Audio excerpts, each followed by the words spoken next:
Commissioner Cavell. Commissioner Erickson Galt. Here. Commissioner Gershenson. Here. Commissioner Gingell. Here. Commissioner Hoffman. Present. Commissioner Johnson. Commissioner Joliet. Here. Commissioner Long. Here. Commissioner Lubes. Here. Commissioner Markham is absent with notice. Commissioner Miller. Here. Commissioner Nelson. Here. Commissioner Powell. Here. Commissioner Smiley. Here. Commissioner Smith Charles. Present. Commissioner Spiz. Commissioner Taylor. Here. Commissioner Weipert. Commissioner Woodward. Here. Mr. Chair, there is a quorum. Thank you very much. This will move us to the invocation this evening. I will call on the Honorable Yolanda Smith Charles to lead us in the invocation, followed by the Pledge of Allegiance. Thank you. Please stand. And we are going to go right into our Pledge of Allegiance. I pledge allegiance to the flag of the United States of America and to the republic for which it stands, one nation, under God, indivisible, with liberty and justice for all. Thank you. You may be seated. Thank you. Next up is approval of the minutes from our January 23rd meeting. Is there a motion to approve? Moved by Commissioner Lubes, seconded by Commissioner Powell. Any discussion on approval of the minutes? Seeing none, all in favor of approval of the minutes say aye. Aye. Opposed say nay. Let the record reflect that the minutes have been approved unanimously. Next up is approval of the agenda. Is there a motion to move the approval of the agenda? Moved by Commissioner Lubes, seconded by Commissioner Gingell. Any discussion? Seeing none, all in favor of approving the agenda say aye. Aye. Opposed say nay. Let the record reflect that the agenda has been approved unanimously. Next, we'll bring us to a public hearing for the Carlisle Townhomes Brownfield Plan located at 204 West New York. I only have a partial, it's in your agenda. So we'll open the public hearing. If there's anyone here to speak on the Brownfield Plan of Carlisle Townhomes, please raise your hand. Seeing none, we will close the public hearing. Just for those who are joining, it is a statutory requirement, state law, that we have to have a public hearing before we grant a brownfield plan, which is on the agenda today. Next up, we'll come to presentations, and I will call on Commissioner Powell to lead. We'll do the presentation, then and then we'll go to communications. Okay. All right. Good evening, everyone.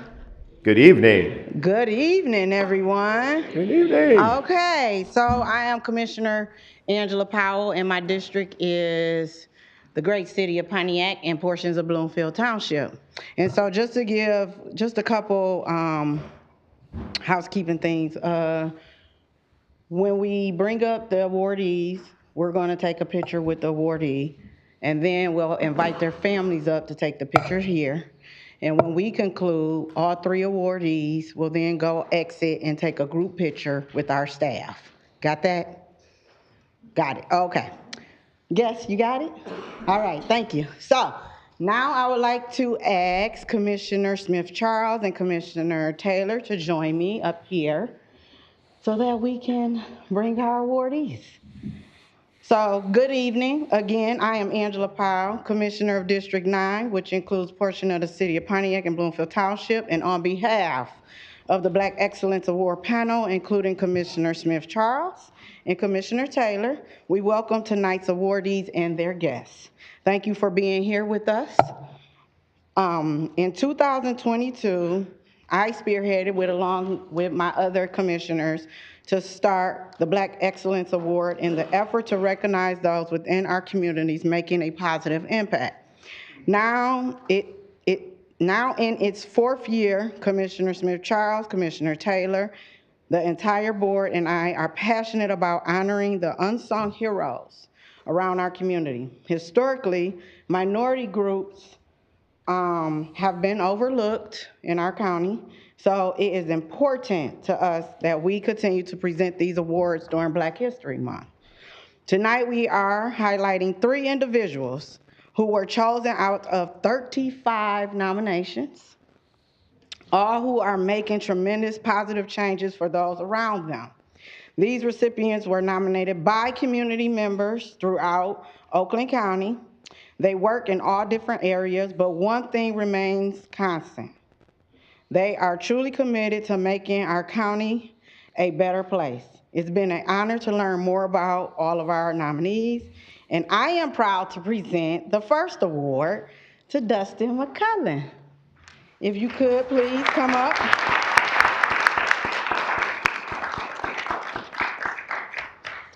So, one thing I want to say before I get into Mr. McCullen's bio is thank you so much for everything you did, and thank you for always still being a true friend and allowing me to be Angie with you. Thank you. You got it. Yeah. So now let's listen to what wonderful things Mr. McCullen is doing. Nominated by his co-worker, Derek Loris, Pontiac native Dustin McCullen is described as a visionary leader dedicated to empowering the Pontiac community. As founder and CEO of the Pontiac Community Foundation, Mr. McCullen has mobilized over $10 million in investments to transform the city, and I am a witness for him. He's really done that. He's really done it, so thank you. Mr. McCullen has a long history of community involvement and dedication to serving others. Before founding the Pontiac Community Foundation, he served as executive director of the Power Company Kids Club, where he helped positively impact over 1,600 children throughout leadership and character development programs. Further, he has served on key city boards and commissions, including the Pontiac Housing Commission, and as chair of the Mayor Tim Grimal's transition team. Mr. McCullen currently holds leadership roles as president of Dream Centers of Michigan, president of Leadership Oakland, and vice president of Key of Hope, a South Africa-based humanitarian organization. Further, he is also the founder and lead pastor of Pontiac Church, a new faith community welcoming life change and fostering hope. His dedication and achievements were recognized by Crain's Detroit Business as a member of its 2021, we both were, 40 under 40 class. So I would love to say thank you again and hope you enjoy this honor. Thank you so much. Yeah.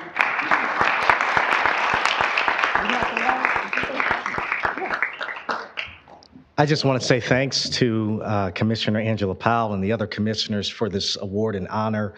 It's humbling to be a representative for the city of Pontiac, and I hope that I can continue to live up to this honor in the days ahead and leave a legacy of success for all of our leaders in Pontiac, but particularly our Black young men in the community. Thanks so much.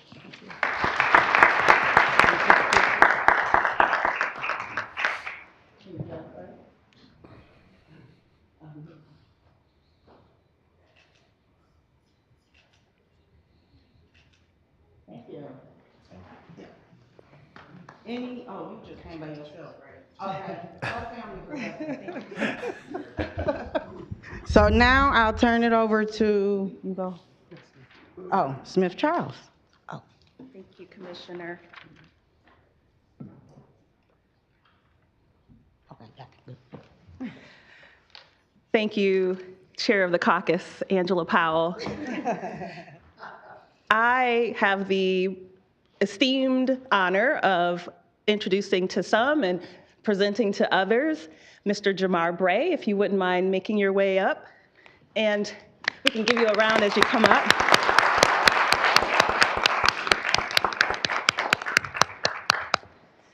Thank you. Our nominees and awardees are so sharp, so sharp today. Well, let me just tell you a little bit about Mr. Bray. He received 2 nominations from within the community, one from Saidi Garcia and second from Alize Plier. In both, his success in founding a nonprofit organization that provides pajamas to youth in need during the holiday season was highlighted. Mr. Bray established Jamar's Jammies in 2018, bringing comfort and warmth to more than 425 underprivileged in his first year. What began as a small community effort has grown into a movement, nearly doubling the distribution of pajamas just a few years later. Mr. Bray's organization has been recognized by media outlets such as WDIV, Fox News, and local radio stations for his and the company's impactful work.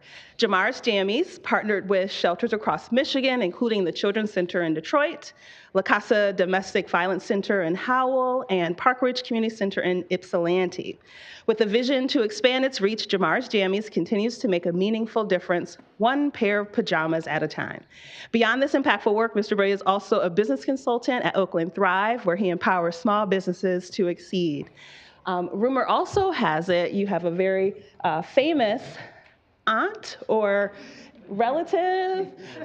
I wanted to be sure that everyone saw that Dr. Nancy Quarles, former commissioner here, but also commissioner of our road commission, is in the building and is your loving aunt. Yes. Wonderful.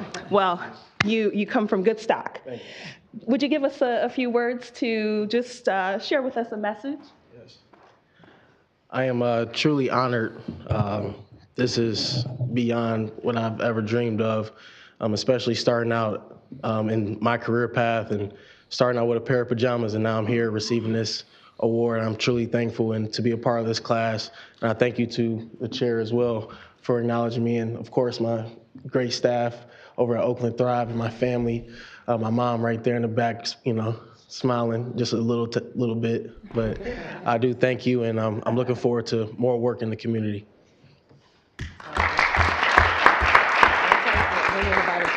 Okay, I'll just let them to make a start. We'll have the family make their way this way so we can do a photo, and as you're coming up, we'll do our board photo. Yep. This is for you.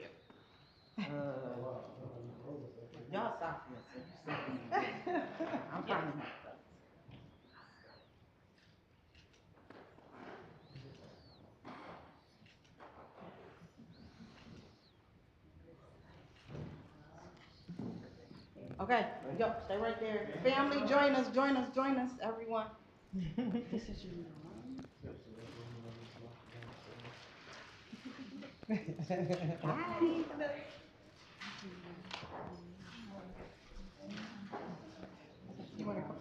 You wanna come on this side?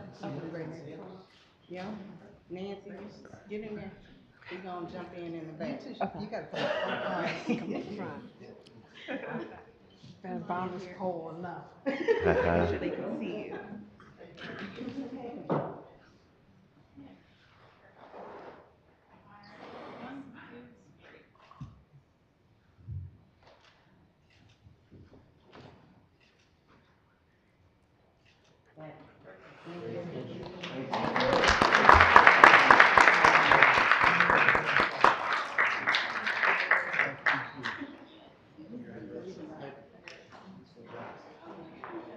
Close us out.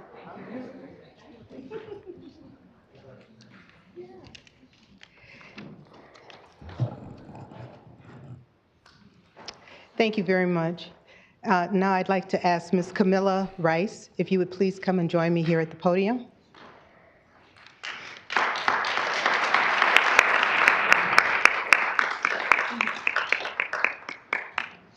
Hi, good evening. Thank you. I'm just going to read you a little bit about Ms. Rice.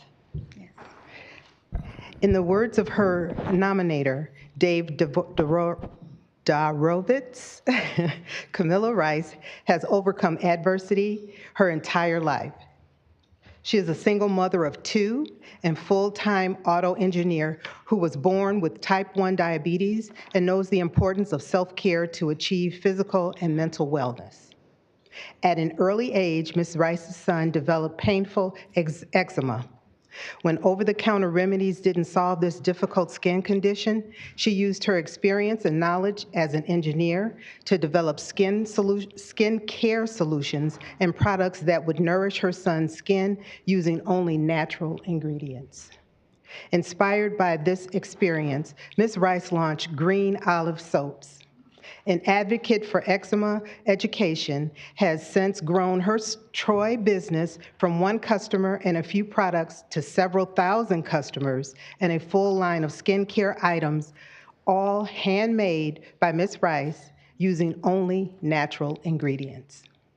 Her engineered clean philosophy guides her approach to developing products that are vegan, organic, and cruelty-free.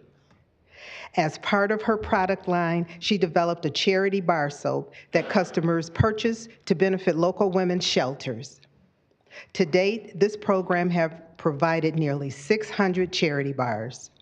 In a recent partnership with Corewell Health, Ms. Rice has expanded and now sells her products at several hospital gift shop locations in Grand Rapids and Southeast Michigan, including Troy. Audience, thank you, and let's have an applause for Ms. Camilla Rice.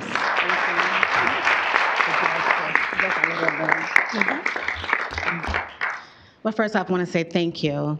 I grew up in Highland Park, Michigan, which is very humbling, and I wouldn't change that for anything in the world because it really taught me what perseverance and fighting for what is right actually means. The reason I created Green Olive Soaps was really so that whatever helped my son, the skincare that helped him, can help me heal other people too. It is a passion product of mine, which is still why I work as an engineer. And I hope and I pray that it can continue to help those who are in need. And I'm blessed and thankful for you honoring me and saying that the work and passion that I feel, that you find it of value as well.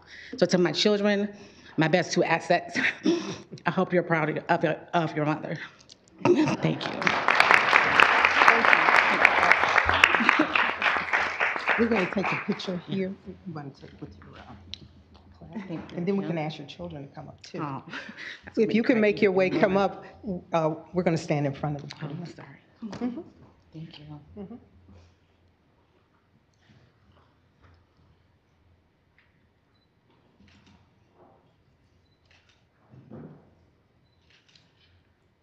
Thank you.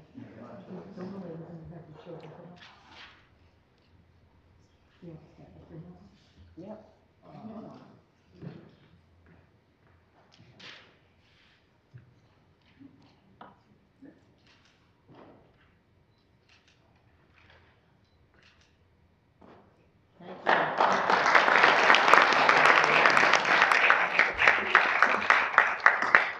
So just to remind the families, our awardees, could you follow our staff to get the final picture with just the 3 awardees? Can you raise your hand?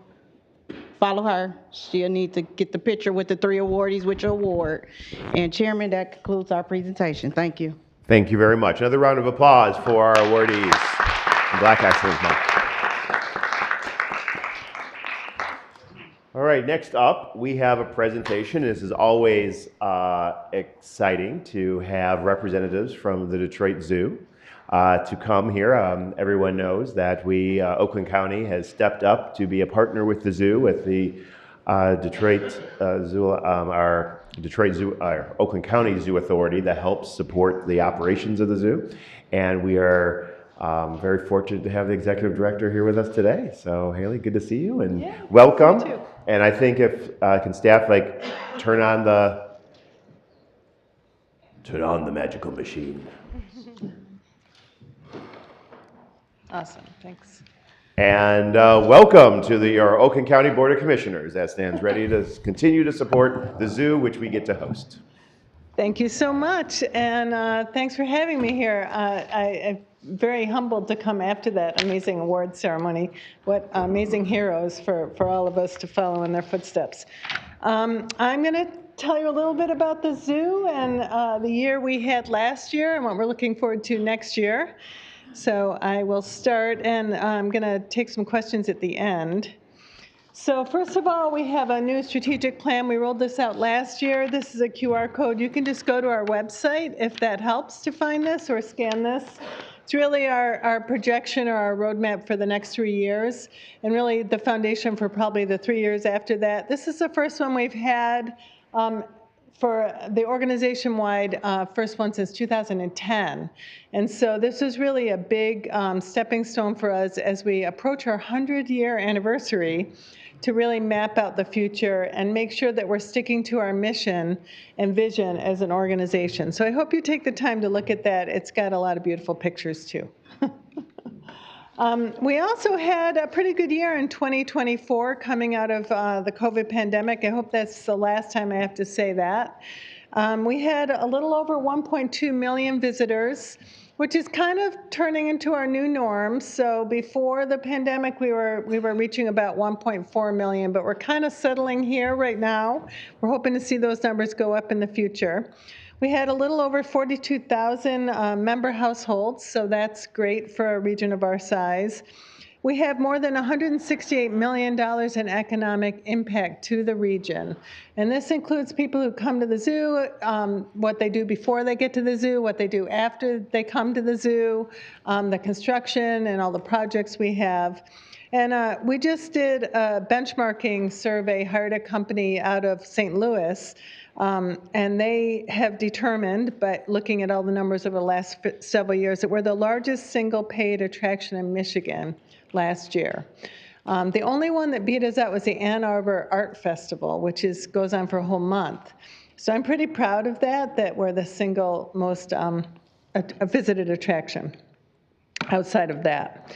In 2024, our revenue summary, we were up to a little over $54 million in revenue. And I think it's important to point out that tax millage really helps support our operations.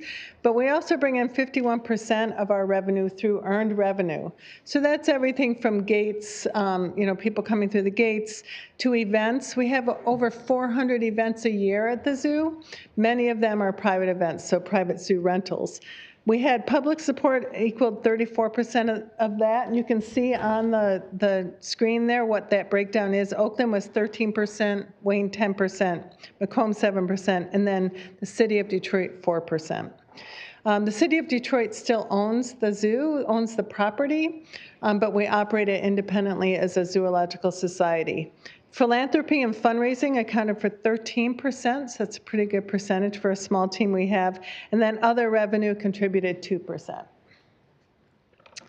Our expenses closely shadow that, and so we try and run to a zero balanced budget. Any money we have left over at the end of the year, we put into capital, so we reinvest into the grounds. As you can imagine, with an almost 100-year-old site, we have a lot of need to reinvest into the grounds. 79% of our operating budget is spent on our animal care. Again, we have very large animals. We have over 1,000 animals at the zoo, so that takes a lot of our budget up. Guest experience, educational programming, I'll talk a little bit more about that in a later slide. Our facilities, and of course our capital projects. 4% we put into raising funds to come back into the organization, 4% for marketing and advertising, and then 13% for our staffing, administration, and IT costs.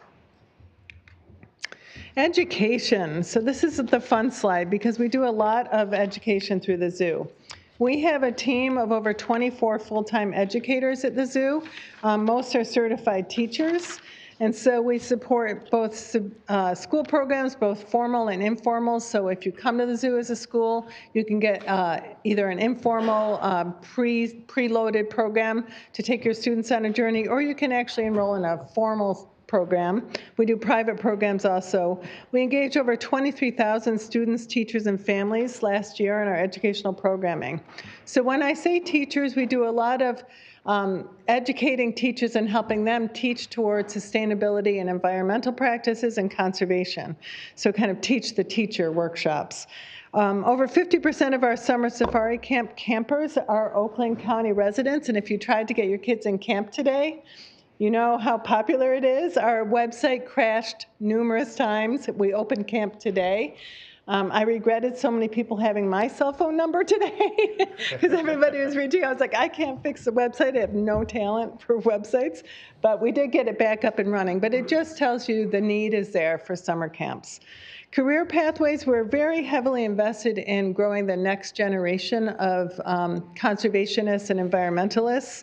So we have numerous pathways, but a few that we wanted to highlight. We do a CSI, or Conservation Student Internship. This is a 4-year paid internship for students 9 through 12.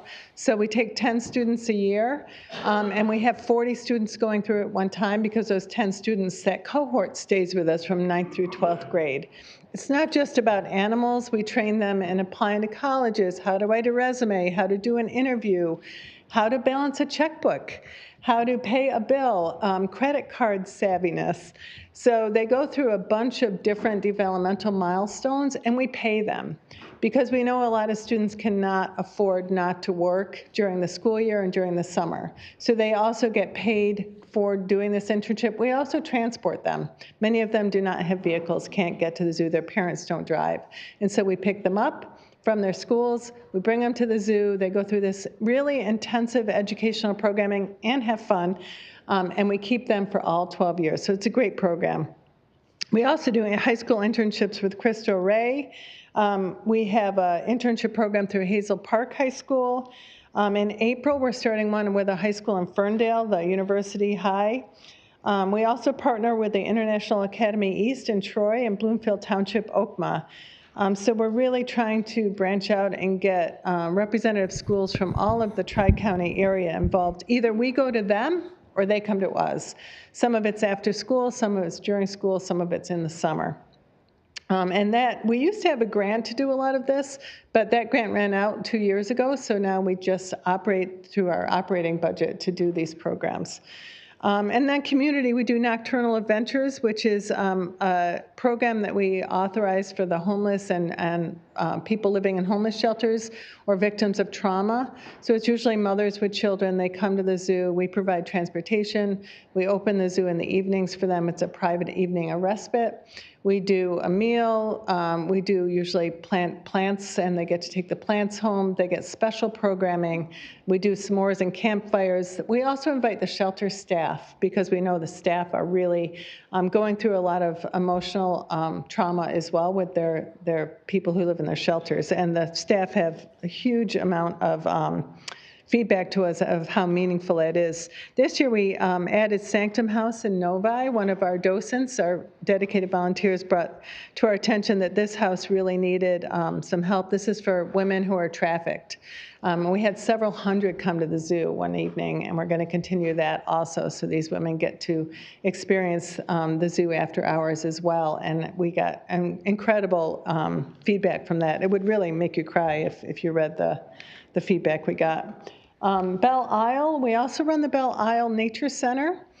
So we do a lot of the same things, only in a smaller, with a smaller staff in a smaller place on the Belle Isle. Everything we do at Belle Isle is free. And so the camps are free, the programs are free, the admission's free. We do a lot with urban wildlife through the center, so we cooperate with MDNR, U.S. Forest Service, the Coast Guard, Sierra Club, and we also have a great program bringing student interns into that program and then turning them around to be environmental stewards. And a lot of them have gotten jobs with DNR after that program. We saw over 100,000 visitors to the center last year, which is great. We do a lot of Nature Tots programs through Belle Isle and at the main zoo campus, but those are super popular programs to get kids out into the island and into nature. Dream Night is where we open the zoo to kids with terminal illnesses. We do this once a year. We cooperate with all the hospitals and care centers in the region. We cap it at 1,000 kids, so the experience is super impactful for them. We tone down the music and the lights. They can come in with their extended family for a free night of food, festivities, also tell a lot of stories about animal care and animal rescue. Really is meaningful to those families and those children. We do sensory friendly days where we also turn down our music, turn down the lights, really make it a friendly evening for people with sensory issues. And then Tri-County Green Schools. If you were on grounds for Tri-County Green Schools last year, you know how infectious the enthusiasm was. We had over 1,000 students from K through 12 on site celebrating their school's green initiatives, and it was really a fun day. We blasted Taylor Swift throughout the zoo. It was an amazing, I was like, what's going on? But man, the students loved it. Senior days, we do Tri-County Seniors, where on those days, one adult and one senior and one adult get in free. We really amp up our wheelchairs and our EVs for that day. We have several Oakland residential partnerships, and they're listed here. And these partnerships are tailored to these centers. So they tell us what they need. They're not prescribed programs. So some of them want us to come to the center. Some want to bring their residents to the zoo. Some are really interested in doing craft workshop type things. Some want to learn about environmental sustainability, conservation. And the programs change throughout the year. So we really tailor to their needs. And it's been a very successful program. Other Oakland partnerships, we have a lot of partnerships with the commission and the county. We've got really robust partnerships with Oakland University. So we run animal behavior labs with the university. We have a lot of student internships that come through our formal programs through the university. We've got PhDs on the staff that take these students in under their wings. We do a lot of collaborative animal welfare research with the university. I'm talking there at Oakland Community College soon, and then we also host Leadership Oakland at the zoo in June. Animals. I would be remiss if I didn't mention that we are a zoo and we have animals. So we're really trying to bring in some new and exciting species. We had twin red panda cubs born in June. I encourage you all to come see them. They love the cold, so you'll see them this time of the year especially. We had our first ever female gorilla born this year, so we're really proud of that. We've had macaroni and king penguin chicks. We welcomed a third sea otter that was a rescue of an older female otter, and she's really taken to our youngsters and taken them under her wing. We have a new male lion. If you haven't seen him, please come see him. His name is Kalu. He's the most handsome lion I've ever seen, and I've been around a few lions. And then we welcome 5 new species: crown lemurs, sloth bears, Schmitz monkeys, blue and gold macaws, and bush dogs. So a lot of excitement happening at the zoo. We have an incredible department just focused on sustainability. We have a zero waste program where we divert over 90% of the waste generated in our 21 and over beverage events. We have 4 of those a year. And we had a fairly sizable grant to really up our recycling initiatives at the zoo with Ford Lightning trucks, a recycling building, and different ways to recycle throughout the grounds. We have a net zero water program also. We're really trying to be sustainable partners for the county and the communities that surround the zoo. We're 125 acres. We produce a lot of wastewater from our rooftops and just water management. This is something that I really want to call out to Oakland County and the Water Resource Commission for helping us get funding, for helping us to navigate the complicated world of water sustainability. Without their help and really coming forward to help us get some federal money that's available for water sustainability and environmental sustainability, we would not have even been able to apply. And so again, we're almost 100 years old. We have 100-year-old pipes, and they're rupturing. So we really have to be conscious of both repair and replacement, and then how do we create a sustainable future. Again, we had nearly 8,000 guests in our Green Activities Weekend, too. If you haven't been to that, another way to celebrate the environment. We recycled over 85 tons, filling 9 semi-truck trailers in our community recycling event, e-recycling event. And then we did an Adopt a Stream initiative on the Clinton River watershed. So always trying to be good partners to our community. And then we have some other major initiatives. If you've been to the zoo recently and tried to get in on 10 Mile, you'll know it's closed. And again, shout out to Oakland County. Without their help, we wouldn't have been able to address this very large sinkhole that opened up outside of the zoo. We actually had a staff member fall into the sinkhole, which was a scary moment, up to his waist. That's how deep it was. And Oakland County really stepped up and has been instrumental in fixing that. The repair's going on right now, so that stretch of 10 Mile is closed down. But we're so thankful for that because it allows us to then focus on what we can do within our walls. And that's an $18 million project that we are have completed, and that's infrastructure on 7 acres. Was the oldest part of the zoo that had never been invested in. And so really critical need there. We were really nervous. We had several depressions. It looked like they were going to be sinkholes soon. If we didn't do something, we had to close those areas of the zoo. And so this is a huge help for us. And then Discovery Trails is our biggest new initiative. It's a little over 7-acre experience dedicated to the community, to kids in the community. The theme is You Matter, so no matter what your background, where you've grown up, what your belief in nature is, you matter. You matter to us, you matter to the community, you matter to your family, and you matter to nature. So we are so excited about this. We have 10 species of animals that are going to be living there. Some new ones include the bush dogs that I just mentioned. We're bringing in alpacas. We're having a huge goat petting experience, prairie dogs, burrowing owls, stingrays, and bamboo sharks. So we've never tried aquatic species like that. It's a first for us. And it stretches all the way, if you've been there, from Buddy's Pizza and the Ford Education Center over to our North American section, which is our bison and bald eagle. So we're super excited about this. It's scheduled to open in 2026, and we're going vertical right now. We have a 14 to 16, it ranges in height, foot tree canopy walkway that is accessible to people in wheelchairs and with mobility issues, so that's going to be great too. And you know, when we designed this space, we designed it to say no child should have to do something different from their siblings or their playmates, and experiencing the whole site. So we're really excited to get that rolling. And here's a little video about it.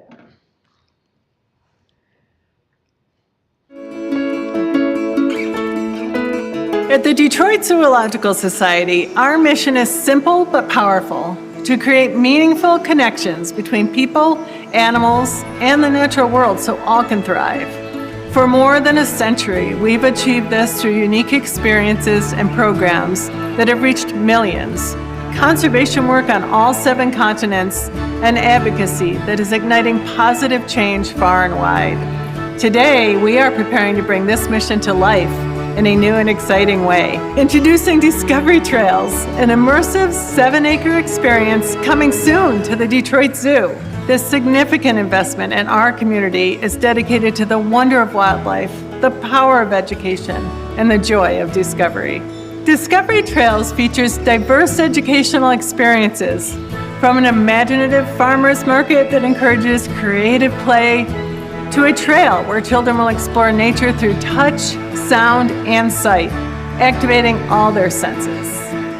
Guests will further connect with animals through up-close encounters that foster empathy and understanding, including an interactive goat yard and an expansive bamboo shark and stingray habitat, where guests can touch and feed stingrays. Curiosity and appreciation of nature will be sparked in new and innovative ways. The Canopy Trail will offer an elevated perspective of how animals live, while a Little Sprouts area will inspire our youngest guests to explore, exercise, and have fun. True to the zoo's commitment to animals, Discovery Trails will highlight all new and reimagined habitats for prairie dogs, burrowing owls, bush dogs, anteaters, chickens, alpacas, and more. Built into the footprint of this exciting new experience are sustainability and accessibility features that ensure Discovery Trails is an inclusive space that protects our planet and is welcoming to all. As Discovery Trails takes shape, we're excited to invite you to join us on this incredible journey. Stay connected and follow along at dzoo.org/Discovery Trails. All right. And that's what I have tonight for you. Thank you so much for letting me talk. Any questions for Director Murphy? No? Who wants to go to the zoo? I hope everybody wants to come to the zoo. Yes. Well, I see one question. Yeah, Oakland County loves the partnership with our Tri-County Summits in the past. All the great, I mean, it's such a great gathering space. I travel all over the country and people talk about the Detroit Zoo, whether it was a memory when they were a kid or a family that they have that raves about it, and just to see the new additions. Always adding something new, always adding more little Thank you. Yeah. It's great, so. We are on the 17th largest zoo in the country. Oh, I didn't turn the mic on. Oh. Commissioner there's Johnson, one followed by question. Commissioner, I think that's it. Commissioner Johnson. No, thank you, Mr. Chair. Hi, Dr. Murphy. It's Hi. good to see you. No, I just wanted to say thank you for this update. It's really good to see you. And we had a meeting earlier with another one of Oakland County's major service providers, and I expressed my frustration in that one that the executive director has never come up to one of our meetings. So I just want to thank you for always coming. It means a lot, and you do such a fantastic job at the zoo. And any way that we can help, I know that we're happy to do so. So. Well, thanks. thank you. I mean, the support of the commission is vital to us, so great group of people. Yeah. Any further questions? There's a question here. This is So this is, questions for commissioners. But the zoo has, no, this is not a Q&A. Sorry, sir. No, I was just asking for the contact information, that's all. It's on our packet.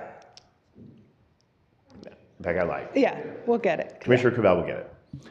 All right, thank you All very right. much. See none. All right, well, thank you very much. Dr. Thank Murphy, you. good to see you. You're always welcome here. Looking forward to being at the zoo again soon. Thank you. Thank you all. Thank you. All right, another round of applause.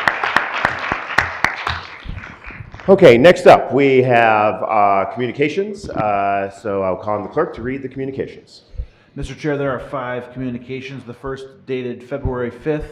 Dear Mr. Woodward, please be advised that pursuant to miscellaneous resolution 21477 and the policy attached thereto, I am appointing William DiBiase as representative and myself as alternate representative to the Tax Increment Financing District Ad Hoc Review Committee for the 2025-2026 term. Sincerely, Solon M. Phillips, Oakland County Corporation Counsel.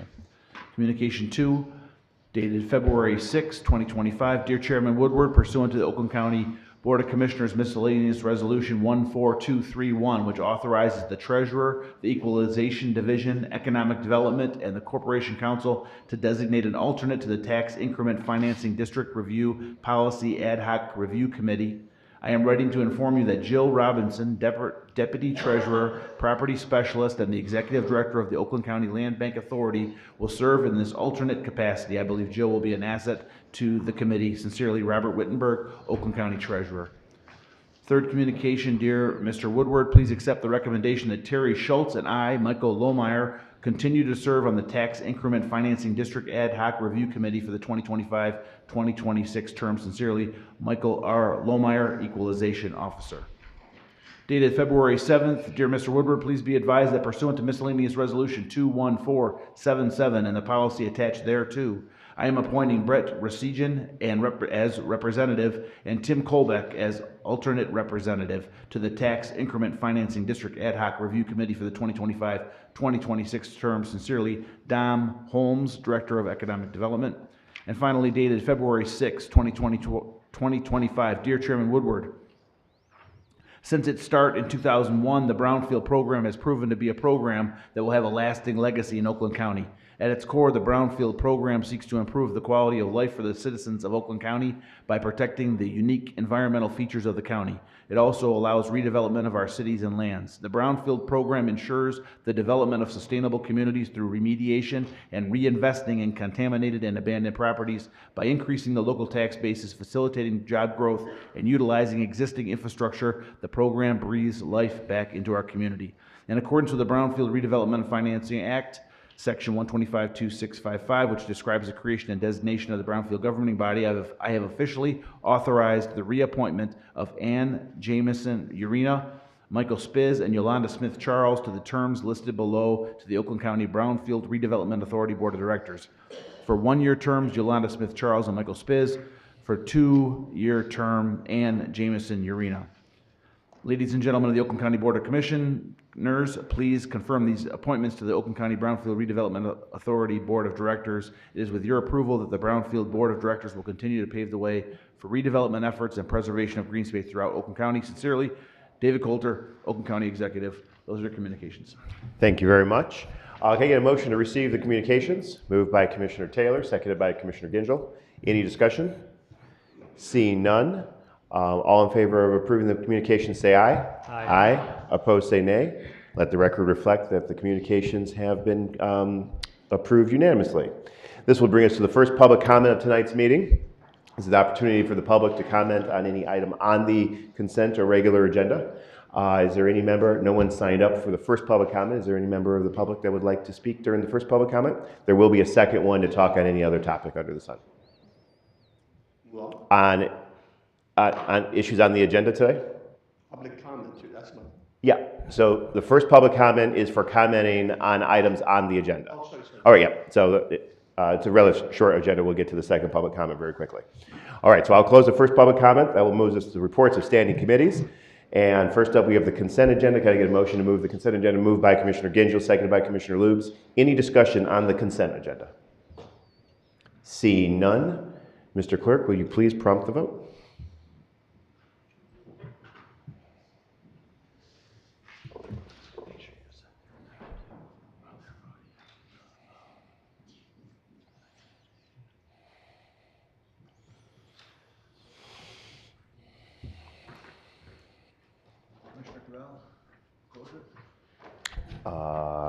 Commissioner Cavell, are you nearby?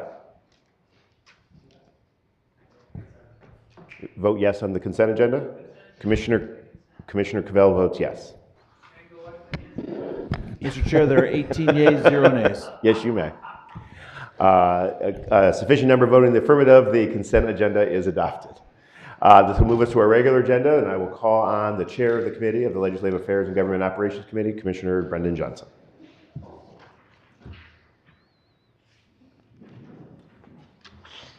Well, thank you very much, Mr. Chair. Mr. Chair, there's just like a good way to do this, you guys. There we go. There's only one item today from the report of the Legislative Affairs and Government Operations Committee. Mr. Chair, that committee recommends the following board action to reappoint the following persons. Yvette Woodruff as working involvement in mental health services, Malkia Newman as primary consumer, and John Young as secondary consumer to the Oakland County Health Network for a 3-year term beginning April the 1st, 2025 through March 31st of 2028. Moved by Commissioner Johnson, seconded by Commissioner Joliet. Any discussion on the appointments of these individuals to the Oakland County Health Network? Seeing none, Mr. Clerk, will you please prompt the vote?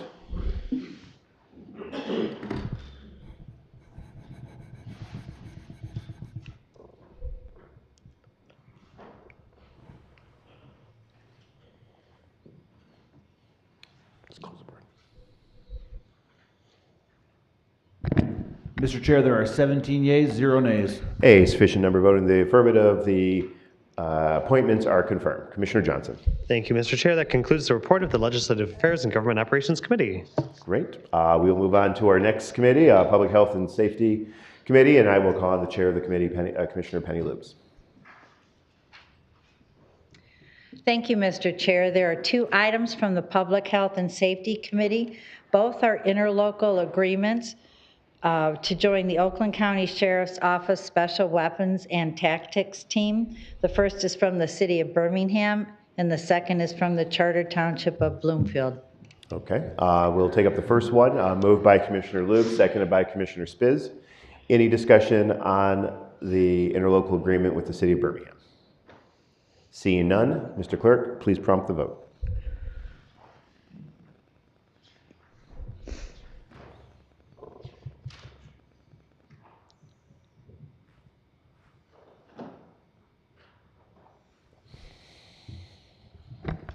Mr. Chair, there are 18 yeas, 0 nays. Sufficient number voting in the affirmative, the resolution is adopted. Commissioner Lubes moves the interlocal agreement with the Charter Township of Bloomfield, seconded by Commissioner Spiz. Any discussion? Seeing none, Mr. Clerk, please prompt the vote.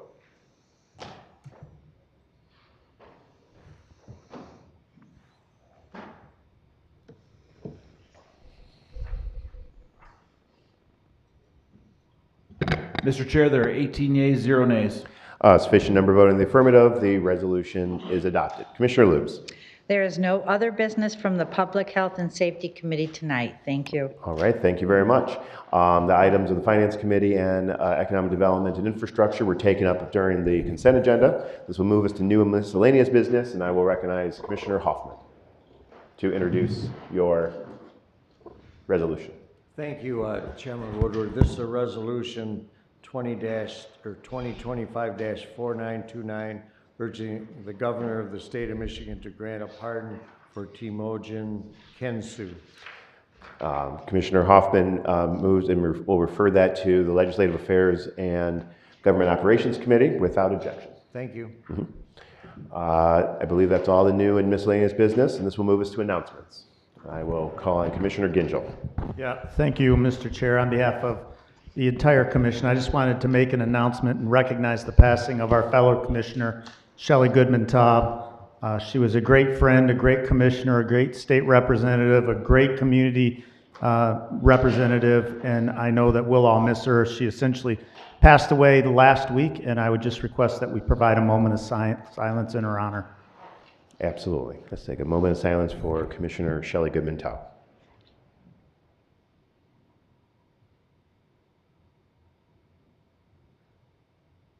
Thank you. Thank you very much. On that note, I had an opportunity to attend the service. A lot of our former colleagues were there. The family spoke. Everyone has a Shelley Goodman Taub story, and she served with the vigor that she went out with, and she was sorely missed. Any other announcements?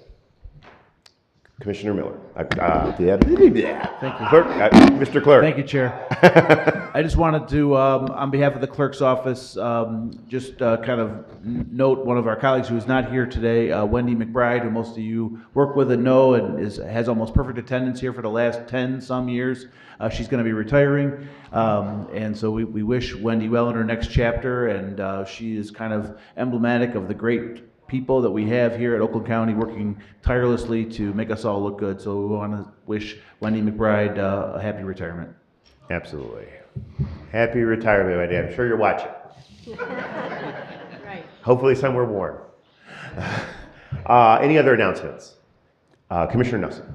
Thank you. I just want to remind everybody that this Saturday, February 15th, is the first event of Fireworks and Flannels at Waterford Oaks. It starts at 3 o'clock, concludes at 8:30. Fireworks, I believe, start at 7 o'clock. It's going to be a really great, fun event. I know we can talk all night about it, but at the end of the day, there's a lot of really cool things that are planned.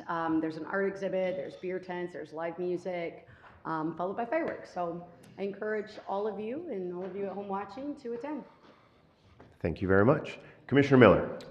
Thank you, Mr. Chair. I just want to say if anybody's going up to the UP 200, I'll be up there. Please reach out. There's a lot of things to do up there. The UP 200. Could you tell us what the UP 200 is? It's the dog sled races. I have done it's the dog sled races up in the Upper Peninsula. I have done it when I was a young man. So, any further announcements? We'll close the announcements, and this will bring us to the second public comment. And so we've got a few people who've signed up, so I'll start here, and then we'll move on. Nabel, the floor is yours. And just for everybody, it's the same. Direct your comments to me, the chair. A little time up here to keep your comments to 3 minutes. And welcome.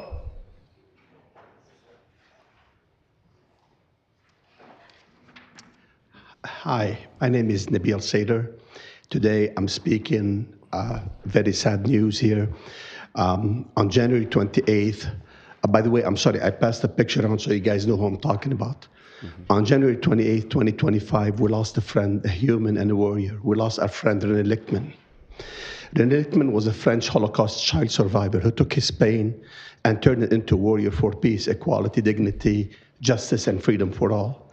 René appeared in front of this body a few times, barely able to walk with a cane, pleading for a ceasefire that unfortunately never took place. In his eulogy, Rabbi Alana Alper delivered amazing words. She equated René to Moses, whose own mother hid him from the wrath of Pharaoh. Similarly, René was sent by his mother into hiding from the Nazis in a French village. Like Moses, René was finally reunited with his biological mother and reclaimed his Jewish faith. And like Moses, René was rejected by his own, but did not stop him from pursuing the calling for humanity for all. And again, like Moses, René did not live to see the promised land, but his people did.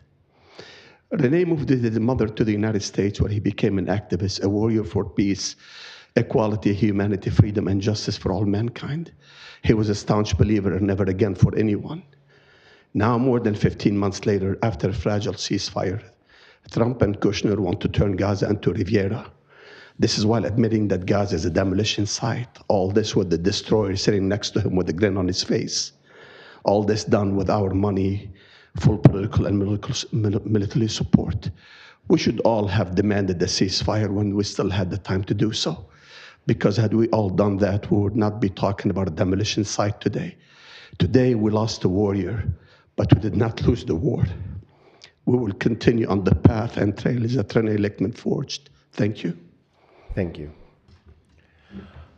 Next up, Amrit Kohli.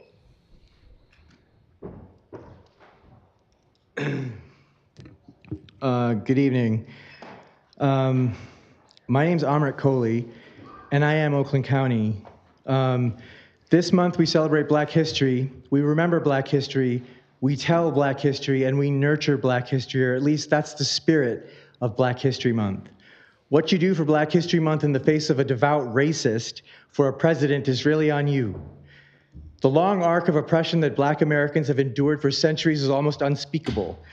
They have experienced genocide, imprisonment, betrayal, and death since the United States was born. They have borne the brunt of police brutality and violence in this country. As we celebrate Black History Month, let us remember the ways in which our collective oppression is connected.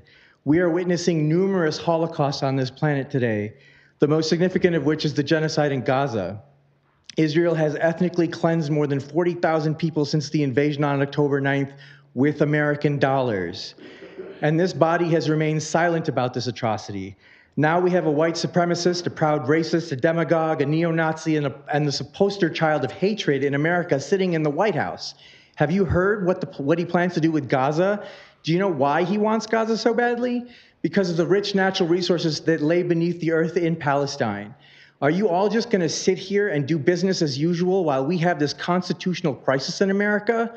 What are you doing to help your constituents cope with the hateful, fear-mongering, authoritarian, illegal executive orders that have come down upon this country like a sledgehammer? Are you talking to Corewell Health about their decision to pull all gender-affirming care? Did you know that it's illegal in the state of Michigan to discriminate against the queer community because of the Elliott-Larsen Act? And according to Dana Nessel, the Trump EO does not supersede Michigan state law. How are you getting this crucial information out into the public? What are you doing to shoulder the burden of hatred that has come down upon our community, particularly the transgender community? You won't make a statement about the genocide in Gaza. Well, are you going to make a statement about the dictator that America has just elected? Are you going to make a statement denouncing the actions of the president? Or are you just Democrats who have no idea what to do or how to protect Americans from fascism? Yet you Democrats got us here. Stand up to Mr. Trump. Stop Mr. Trump from stealing Gaza and Palestine. Stop Mr. Trump from committing genocide. Stop Mr. Trump from stealing land that isn't his to take. Stop Mr. Trump. Stop Mr. Trump. Stop Mr. Trump, or good luck saving the Union. Thank you. Suhair Gunn is next, followed by Amanda Love. Good evening, Chair and Commissioners. My name is Suhair Ghanem. I live in Huntington Woods. The idea that some lives matter less is the root of all that is wrong with the world. These are the words of Paul Farmer, a physician who dedicated his life to save children and people around the world. We are all children of this beautiful planet that is the gift that we pass to our children and grandchildren. All religions and humanistic spiritual faiths honor the sacredness of each other, giving blessings to who work for peace. Everyone's life matters. So where is the sentiment of superiority of some is coming from? Who do we act on the basis that Israeli lives matter more than Palestinian lives? When you look in the mirror and you comprehend that 2,000-pound bombs that our government is still supplying to Israel can be dropped on people's homes, schools, and hospitals, what do you see and what do you say to yourself in the mirror? Who are you? Are the lives of these people in Gaza who live in the rubble of their houses and tents as valuable as Israeli lives? Are their children's lives as valuable as Israeli children's lives? Do someone raised in Brooklyn has more rights in Gaza than the inhabitants of Gaza?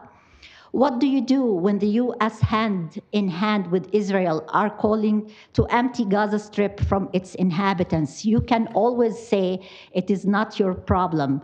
If life is all about our immediate circle of comfort, we are doomed as a human race as we face global massive catastrophes. We can choose to stay living in some bubble or choose to be uncomfortable. I'm calling on your humanistic side to bravely bring to the floor a simple resolution to call for a permanent ceasefire and vote your conscience. It can be liberating. It is not too late. Now is always the right moment to act. Thank you. Thank you very much. Amanda Love.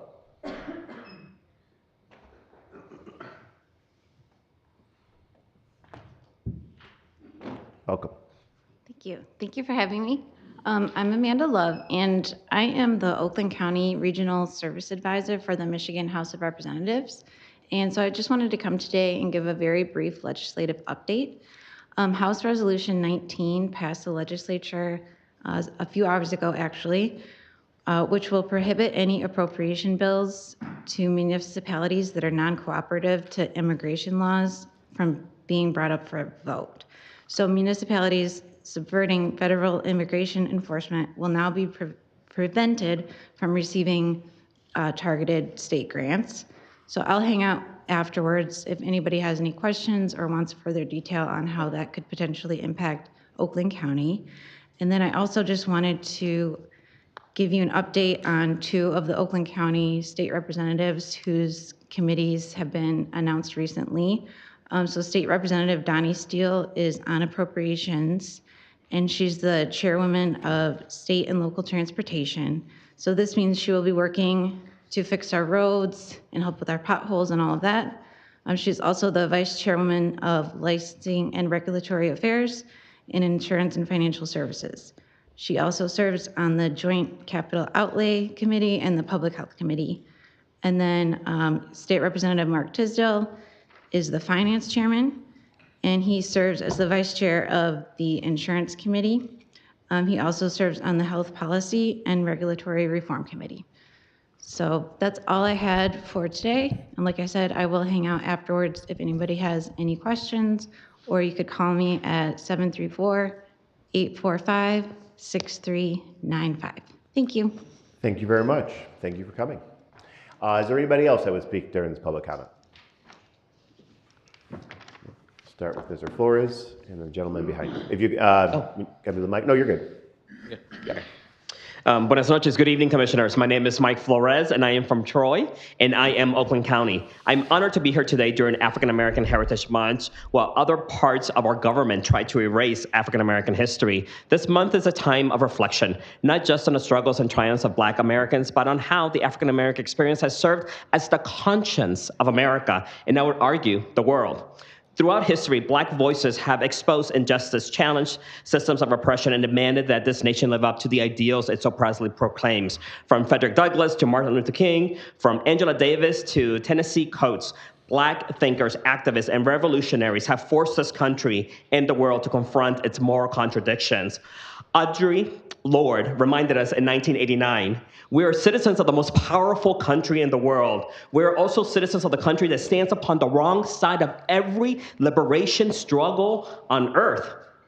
Feel what that means. She is speaking then about the role the U.S. played in global oppression, and today her words remain just as relevant.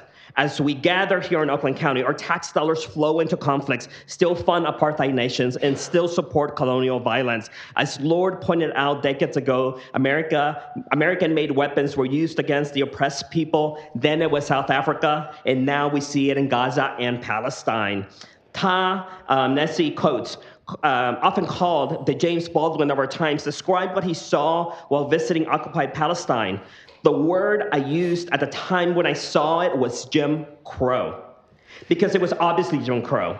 You tell me that you got one set of roads for one group of people, another set of roads for another group of people, and the roads have for the other group of people are impossibly longer. Those roads have checkpoints, and those checkpoints sometimes materialize out of nowhere. Segregated roads, military checkpoints, two systems of law for two groups of people. This should sound very familiar to all of us if we studied history. This is why Angela Davis so powerfully stated, Black solidarity with Palestine allows us to understand the nature of contemporary racism more deeply. The struggle against racism, against apartheid, against dehumanization of people, whether in America, South Africa, or Palestine, is interconnected. To understand one is to understand them all. So tonight, I ask the commissioners to honor African American Heritage Month, not just by words, but with reflection and action. The conscience of our nation has always been shaped by those who have refused to be silent in the face of injustice. Will Oakland County be on the right side of history? Will we ensure that our resources, our investments, and our policies align with the values that we claim to hold? The African American experience has taught our nation to listen, to hear the voices that challenge power, to acknowledge hard truth, and to act with integrity. The lessons does not end here. It extends beyond the walls, beyond this month, beyond the borders. Gracias, and thank you for your time this evening. Thank you for your time as well. Please come to the microphone. You can just share your name and community of residence, and we'll start. We have a little clock up here to help keep track of time. Rich Bosler, Rochester Hills. First off, I've been trying to get a hold of Coultier's office, David Coultier, and nobody responds to my question. One of the questions was, what are we doing as far as recycling? In other words, are we going to reinstitute recycling like at Oakland University, mass recycling? Because I think we really need it. In Waterford, Oakland Community College, those areas, because I know that I have elderly calling me up asking me, where can we get rid of this stuff in my basement and upstairs and so forth? And nobody wants to take it. However, if there is a recycling center and another program that we've had in the past, I think it would be important for people to look at that aspect of it itself. Also, one way to get a good health of our counties is, how many of you have actually brought up and went on the 211 lines and listened to some of those United Way lines? I have, and probably some of you have as well. But that definitely gives you a real taste of what people need as far as shelter, and other items, forfeiture of their property, and so forth.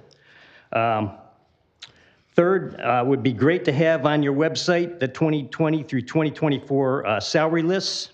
I see the 2025 salary lists are on there. Also, I think it's outrageous that you've voted in your increase of 16.6% in 2023 and another 21% in 2025. I think that's outrageous. And finally, I'd like to see these Board of Commissioners whittled down to 9. And of course, that's going to account for the redistricting, but I don't think we need 19, even though it was 21 before. Thanks very much. Thank you very much. Is there anybody else to speak during public comment? Yes. Welcome. Good evening. My name is Alia Malik. I'm from Novi, and I am Oakland County. February is a time where we pay tribute to the amazing contributions that Black Americans have made to our beautiful country. We celebrate their achievements despite their history of injustice and apartheid. We remember our legends, Malcolm X, Rosa Parks, and countless others. And we continue to promote their work of societal change and justice for all, both here and around the world. Jim Crow segregation in apartheid South Africa legally promoted the notion that white and Black people are different. This not only subordinated Black people to the white class, but also minimized their rights, resources, and living conditions. In creating this difference of power and privilege to one group of people allows for tyranny to prosper and protects a powerful ruling class. What is even more interesting is that at times, the privileged class may also get exploited by these powerful elites. However, the fear of losing their luxuries in life allows them to use the oppressed as a scapegoat and continue this vicious and inhumane cycle. Nonetheless, liberation is eventually achieved when the people act as a collective unit to defeat the exploitation and oppression of a few.